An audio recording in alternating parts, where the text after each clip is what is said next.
Hello and welcome back to the Powered by Football Podcast, your favourite Power Chair football podcast, hosted by Jackson Taylor. We've got some very exciting games for you today. We've got Hills United versus the Newcastle Jets in both competitions, and we've got Football St George versus the Western Sydney Wanderers in both competitions. We've also got a wonderful interview with Prayaag Sharma of Hills United, so stick around for that. And yeah, without further ado, let's get into it. In the opening match of the day, Hills United versus the Newcastle Jets in the Championship. Hills held strong pressure in the opening minutes, but they weren't able to convert. It was a strong Newcastle attack, which won them a corner, but it went out for a goal kick. There was a high sideline for the Hills, which saw a clearance land well for Pat Nolan. He sent them 1-0 up halfway through the first half. Then a quick counter came for Hills, which sees Alyssa Galea set Prayaag Sharma up well, doubling Hills' lead. And at halftime, the Hills were 2-0 up over the Newcastle Jets. Some strong Hills pressure in the opening minutes of the second half wasn't amounting to anything. There was some good attacks from Newcastle, but Prayaag was there to make a good save to keep the clean sheet for the Hills. There was a strong attack, which saw a mishit shot go in from Bailey P to get a third for Hills. That was her first goal, as I heard after the game. There was a strong attack for Newcastle after this, which saw a strong shot from Cooper Greenwood go just wide. There was a free kick and a tight angle for Newcastle minutes later, which sees James Kim's attempt meet Cooper Greenwood, but he can't get through the Hills back line. There would be no more action in the game, and the full-time score was 3-0 to the Hills. I interviewed Prayaag of Hills for his efforts in this game. Here's that clip. Hi, my name's Prayaag Sharma. I'm 19 years old. I play for Hills United. So Prayaag, you got a nice goal there in the championship match. So that sees you getting closer and closer to second place in the goal scorers chart. You've currently got 6, and second place is your teammate, Lachlan Ingham, on 10. And whilst first place is very unlikely to be overturned with Riley Brown's 22 of Sydney FC, do you think you can, take over against Lockie? Yeah, I'm pretty confident that I could probably score like 12, maybe. Not too sure. 12 more by the end of the season? Yeah. Yeah, all right, easy. We'll mark that down and we'll see what happens. So that will be 18 goals, if my math serves me correct. Yep. So, yeah, 18 goals by the end of the season. I like it. Next thing I noticed watching you play both games is that you were playing a bit everywhere. You weren't sticking to one position. So, is there a certain position that you prefer when you're out there? Prefer right wing, but as the game progresses, I need to kind of find my spot. Yeah. And figure out where to be when the ball's being passed around and all that. Yeah, okay. So speaking of your time in the Premiership, what's been one thing that you've learnt playing in the Premiership, even at nationals, stuff like that? So the main thing I've learned is play as a team and coordinate. Yeah. Where the ball goes and all of that. Yeah. Another thing that I wanted to ask you about, a bit more comical, is during the game, play was stopped for about a minute and a half or so. Something happened with your chair. Yeah, so I was playing the ball around Ryan and all that, and he did a spin, and then he hit my chair on the side, and a part of it was broken. And something fell off? Yeah, something was broken. It was loose. And right. That's why they were just checking up on me if I was all right. Yeah, okay. Well, you continued playing a bit after that, so clearly it's not terrible. Yeah, you're it's not terrible. Still able to play, which is awesome. So that concludes this part of the interview. So thank you very, very much for being on the podcast. Thank you for having me. Over to the Premiership match between Hills United and the Newcastle Jets. And there was a quick Newcastle counter in the opening minutes, which sees a strong string of passes. Andy and Chris Astor setting Dimitri Leolio Davis up well, getting there first within minutes. A strong set piece sees an on-the-line save from Hills, denying Hastis of his first goal of the match. A shot from Hastis minutes later from a high sideline bounces off the post and out, so just unable to crack another goal, doubling their lead so far. Play was stopped from a foul from Ryan Sack to fix Prayaag Sharma's chair. Just a bit of contact there between the two. A high chance for Newcastle goes off the post multiple times, but can't be converted, really frustrating that Newcastle attack. A foul from Hastis breaks down another promising attack from Newcastle. Minutes later, a quick Newcastle passing display sees a save on the line from Asim Sodhi that Hill's defense doing really, really well in this game. A free kick for Hills from a Newcastle 2-on-1 sees Matt Mallows' ball wasted and they weren't able to make anything of the chance. Newcastle continue their chances throughout the rest of the first half. They struggle to convert. A foul from a chasing Mallows against Hastis gives Newcastle one last chance before the break, which sees Shannon and Lazar set Ryan Seck up well. However, they can't split the defense, forcing a corner. The resultant corner sees a ping-pong set of ricochets, where Dimitri Leolio-Davis' shot lands to Matt Mallows, whose cross-goal clearance bounces off his goalkeeper, Asim Sodhi, going in to make it 2-0 to the Newcastle Jets at halftime. A corner for Newcastle was cleared well upon the resume of the match, and some strong attacks for Newcastle just weren't coming to fruition from some missed shots, some good saves, stuff like that. A high sideline for Newcastle saw Ryan Seck set Leolio-Davis up well, but Sodhi was there to save. A corner for Newcastle saw Shannon and Lazar's ball cleared not long after. A rare Hills attack broke down due to a 2-on-1, just some communication lacking there. A free kick for Newcastle from a 2-on-1 sees Shannon and Lazar set Chris Hastis up well, but it was saved again by that Hills defense doing really well there. Another free kick for Newcastle sees and Lazar set Leolio-Davis up, but once again Newcastle were ruining their chances. A caught out Mallows leaves Sharma alone in the box, almost resulting in a goal. There were many yells from the Hills bench to get a second man in the box, but it wasn't happening in time, but they somehow held on there. There was a free kick for Newcastle, which saw Anlazar pass with his team quite well, but no one was able to convert there. A high sideline saw Hastis set Leolio-Davis up well to finally get a third for Newcastle, doing well there. There was a foul committed on the edge of the box by Mallows against Leolio-Davis, and then right before the end of the game, there was a quick attack which saw Leolio-Davis return the favour to Chris Hastis, scoring just before the game's end, and the full-time whistle would declare the score 4-0 to the Newcastle Jets. Over to the afternoon games now, and the third game of the day is Football St George versus the Western Sydney Wanderers in the Championship. There was a high sideline for the Wanderers, which wasn't able to be converted in the opening minutes.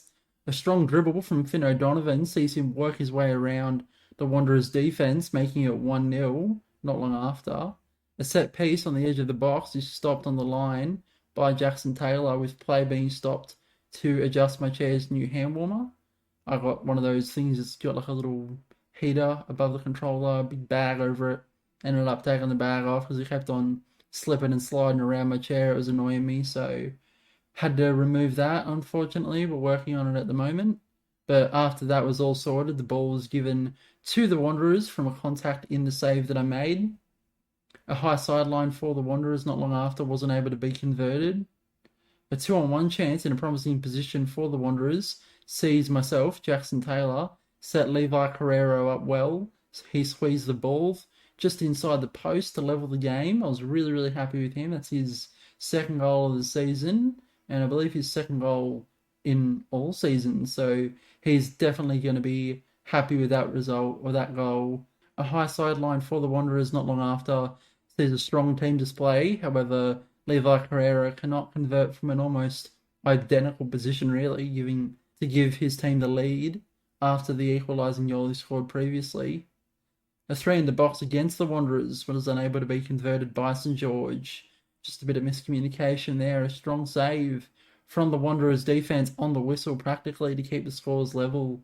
Rameth Harris doing really well to clear, keeping the game at 1-1 at half-time. The ball almost goes in due to a miscalculation from the St George defence saved on the line, forcing a corner. I think just a couple of ping-pongs on our defensive half, the Wanderers' defensive half, and, it looked like it was going to just roll over, but, the St George defence woke up and got it out, so good job to them. A high sideline for the Wanderers sees Jesse Eze win a corner. The resultant corner sees him set Rameth Harith up well, giving the Wanderers the lead for the first time in the match. Some quick thinking from Ollie McPhail and Finn O'Donovan sees the two link up well, with McPhail slotting home a far post shot to equalise the game with 4 minutes to go at 2-2. The Wanderers on the ropes for the rest of the match, just trying to hold on to this result. St George really, really pressing and doing quite well in that way. A defensive free kick for the Wanderers with 30 seconds to go. See some ping-pong football, which ends in a rapid shot from Finn O'Donovan from a Wanderers clearance. This goes straight in the goal, winning St George the game on the whistle. Football St George beating the Western Sydney Wanderers 3-2. An absolute classic of a match this season. This is going to be probably one that I put down for game of the season when we get to the awards. I don't like that I have to say that because I lost it, but it definitely was a very entertaining game from a neutral perspective. And if you want entertaining games from a neutral perspective, I got something good for you. Football St George versus the Western Sydney Wanderers in the Premiership saw a corner for St George in the opening minutes, but the Wanderers defence were making save after save to keep it out. There was a high sideline for St George not long after that was wasted. They just were frustrating themselves over the lack of conversion in their attacks. A free kick was given away from the Wanderers, 2-on-1, which saw Abdullah Karim set Chris Turnbull up well. They split the defence and sent St George 1-0 up in the first half.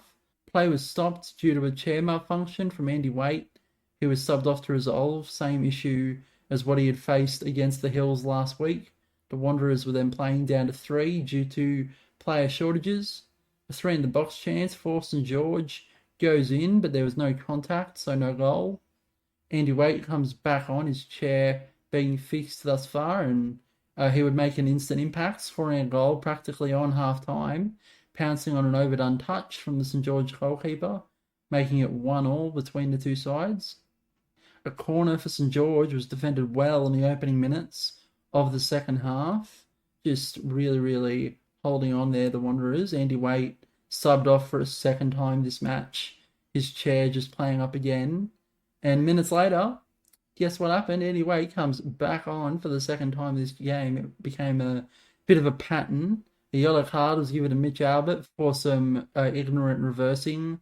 And then not long after that, any guesses as to what happens? Andy Waite subbed off for a third time due to his chair playing up. A corner for St George is defended quite well not long after, but after that, it's time for Andy's return to the game for a third time. A corner for the Wanderers was cleared well by the St George defence, and for the last piece of action in the game, there was a sideline for the Wanderers, which saw a direct shot from Steve Webb bounce off Abdullah Karim, and it went straight in. It gave the Wanderers the win on the whistle, Karim with the own goal, and the full-time score is 2-1 to the Western Sydney Wanderers over Football St George. Over to the championship table and statistics now. And the table first for the championship. In first place is Sydney FC with 9 wins, 1 draw and 1 loss. They have 28 points. Hills United sits second. They have 8 wins, 2 draws and 2 losses. They have 26 points. Football St George, after their win, move up to third. They have 5 wins, 2 draws and 5 losses. They have 17 points. The Western Sydney Wanderers sit fourth. They have 4 wins, 3 draws and 6 losses. They have 15 points. And in fifth place is the Newcastle Jets with 0 wins, 0 draws and 12 losses on 0 points. Over to the statistics now. Riley Brown leads that for Sydney FC. He has 22. Lachlan Ingham of Hills United sits second. He has 10. And George Tiong of Sydney FC sits in third with 9. George Tiong leads the assist chart with 12 for Sydney FC. Finn O'Donovan of Football St George sits in second. He has 7. And Harry Simmons of Sydney FC sits in third with 6. Over to the clean sheets now. Cody Town of Sydney FC leads that. He has 7. Bailey Pete of Hills United has 4 in second.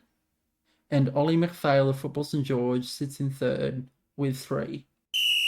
Over to the Premiership table and statistics. And in first place is the Newcastle Jets. They have 10 wins, 1 draw and 1 loss. They have 31 points. Sydney FC sits second. They have 6 wins, 2 draws, and 3 losses. They have 20 points. Football St George sit third. They have 5 wins, 4 draws, and 3 losses. They have 19 points. The Western Sydney Wanderers sit fourth. They have 2 wins, 3 draws, and 8 losses. They have 9 points. And Hills United sit fifth with 1 win, 2 draws, and 9 losses on 5 points.